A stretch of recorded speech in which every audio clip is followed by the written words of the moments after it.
Assalamualaikum warahmatullahi wabarakatuh. Bagaimana jika kita mengasuh anak kita dianggap berbeda, bahkan dianggap aneh dengan orang-orang lain yang ada di sekitar kita? Misalnya ketika kita sudah meyakini bahwa kita tidak akan memberikan gadget pada anak, memilikinya sendiri sampai dianggap cukup dewasa. Tidak berarti tidak boleh menggunakannya, tapi kita boleh menggunakannya dengan prinsip 3D, dibutuhkan, didampingi, dipinjamkan.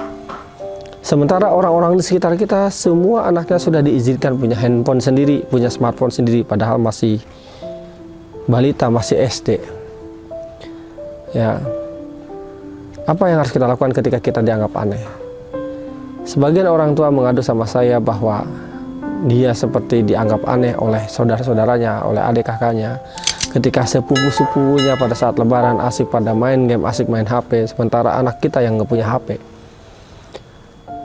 Bapak Ibu, setiap orang boleh punya pilihannya masing-masing.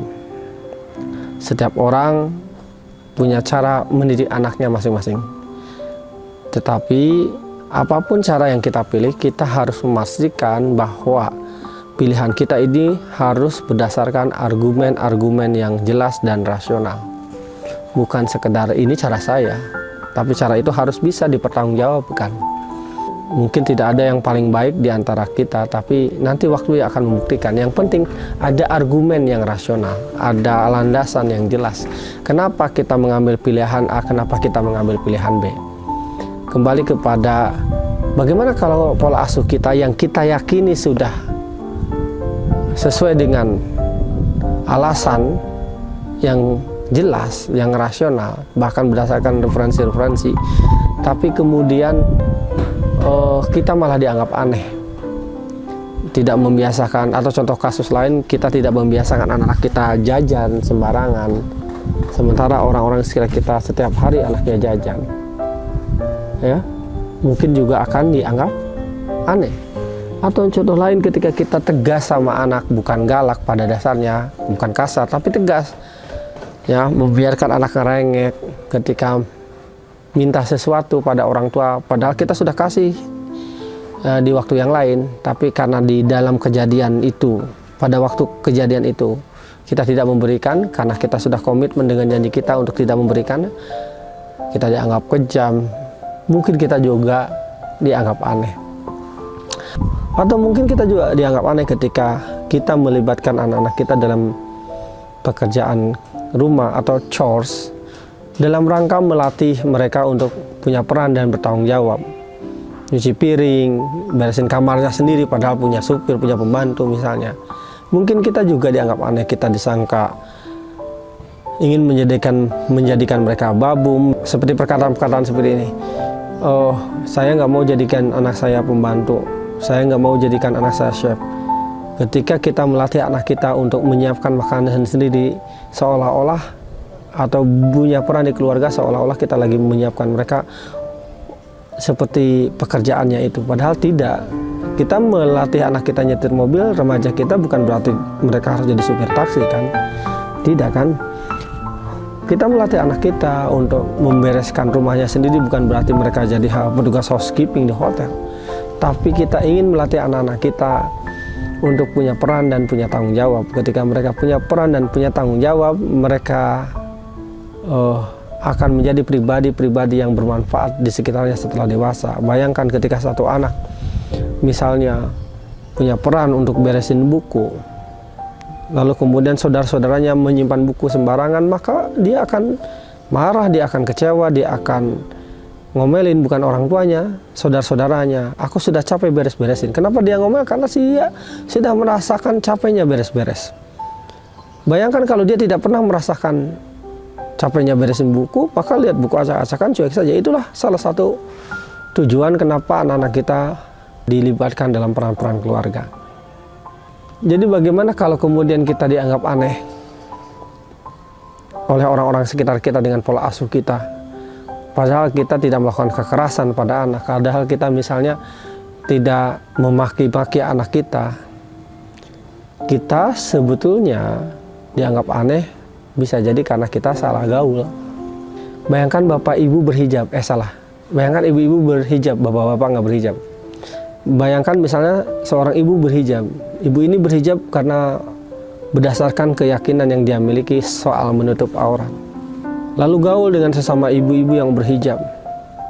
Tiba-tiba ada seorang muslimah lain yang mungkin belum mau berhijab.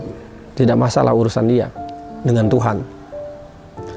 Nah, yang jadi masalah misalnya ibu-ibu berhijab ini, hijabnya katakanlah sudah sesuai dengan syariat gitu ya. Tiba-tiba ada satu temannya, mungkin reuni SMA, yang lainnya sudah berhijab. Ini satu teman ini berpakaian tank top, belah dada maksudnya, pakai hot pants gitu. Kira-kira yang agak unik dalam kurung aneh, di tengah lautan ibu berhijab, dia sendirian, kira-kira siapa? Yang berhijab atau yang pakai tank top? Tentu saja yang pakai tank top ya. Atau sebaliknya, misalnya ya, tiba-tiba seorang ibu diundang ke sebuah acara yang ibu kenal selintas karena bisnis, karena pekerjaan, macam-macam gitu. Di acara itu ternyata bentuknya party, misalnya. Ternyata partinya semua orang berpakaian seksi, semua orang berpakaian mini, dan satu-satunya perempuan yang berhijab menutup seluruh tubuh adalah ibu ini. Pertanyaan saya, siapa sekarang yang dianggap aneh? Yang berhijab atau yang berpakaian mini? Tentu saja yang berhijab. Jadi pada dasarnya kita dianggap aneh atau tidak aneh bergantung dengan siapa dan di mana kita bergaul.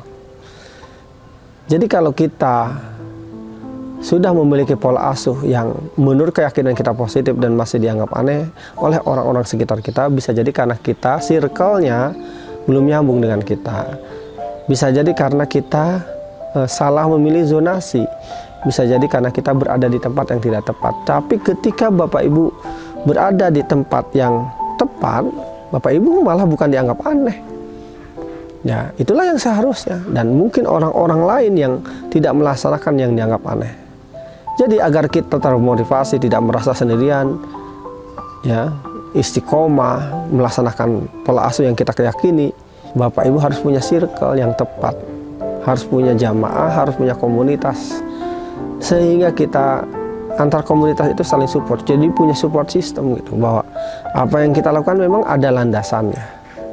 Jangan bersedih kalau kita dianggap aneh. Nanti seiring berjalannya waktu, insya Allah waktu yang akan membuktikan bahwa sebetulnya kita nggak dianggap aneh. Terlalu banyak orang tua yang mengadu kepada saya, dia berkata, dulu Abah saya dianggap kejam hanya gara-gara melaksanakan ketegasan yang saya yakini.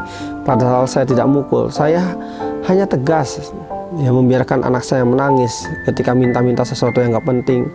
Nggak apa-apa saya dibilang ibu jahat, saya dulu dibilang kejam, jahat, dan seterusnya. Tapi setelah belasan tahun kemudian, orang-orang yang menganggap kejam itu sebagian orang enak kemudian berubah. Kamu enak, punya anaknya nurut, patuh, baik. Tidak seperti anakku yang dikit-dikit ngebangkang, ngejawab. Enak banget punya anak kayak kamu. Beruntung kamu. Nah sekarang coba lihat, pendapatnya berbeda lagi bisa jadi. Jadi kita melaksanakan sesuatu atau tidak melaksanakan sesuatu bukan berdasarkan pendapat orang, tapi berdasarkan landasan-landasan nilai yang kita yakini, berdasarkan pengetahuan-pengetahuan yang kita yakini. Itu kira-kira sekilas sedikit dari saya. Terima kasih. Assalamualaikum warahmatullahi wabarakatuh.